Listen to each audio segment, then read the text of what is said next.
ബോട്ടിൻ്റെ power bank വാങ്ങിയാണ് ഫ്ലിപ്കാർട്ടിൽ ലൈവായിട്ടൊന്ന് അൺബോക്സ് ചെയ്യണേ. ഉം.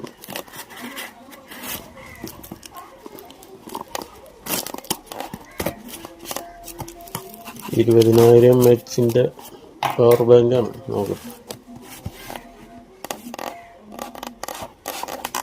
1700 സംതിങ് ആയിട്ടുണ്ട്.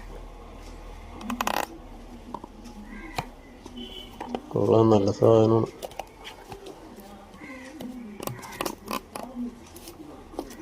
ഈ ഡെലിവറിക്കൊക്കെ പോകുമ്പേ മൊബൈൽ ചാർജ് ഇത് ഏത് സാധനം, ഇത് വേറെ സാധനം ഉണ്ടോ കിട്ടിയത്? ഞാൻ ഉദ്ദേശിച്ച സാധനമല്ല ഇത്. പേക്കിങ് പവർ ബോട്ടിന്റെ തന്നെയാണ്, പക്ഷെ അകത്ത് വന്നിക്കണ വേറെ ആരും ഉപയോഗിച്ചാണിത്. പഴയ വേറെ ഏതോ ബ്രാൻഡിന്റെ സാധനം. വീഡിയോ പിടിച്ച നന്നായി. ഇതാണ് ഞാൻ ഓർഡർ ചെയ്തത്. ഈ ബോട്ടിന്റെ കിട്ടിയേക്കണത് ആ രണ്ട് ഉപയോഗിച്ച് പഴയ സാധനം.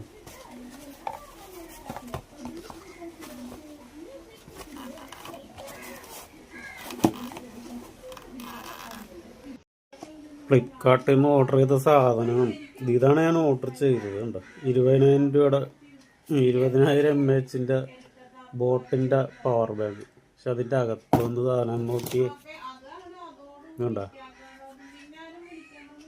ആരോ ഉപയോഗിച്ച് തേഞ്ഞ് പഴകി പണ്ടാരമായ സാധനം. 10,000 mAh. ഇങ്ങനെ പറ്റിക്കാവും ആൾക്കാരെ. ഇതാരോ റിട്ടേൺ കൊടുത്തിട്ട് പഴയ സാധനം അവരെ കയ്യിരുന്ന സാധനം കയറ്റി വിട്ടാന്ന് തോന്നുന്നു. എനിക്ക് കിട്ടിക്കണം.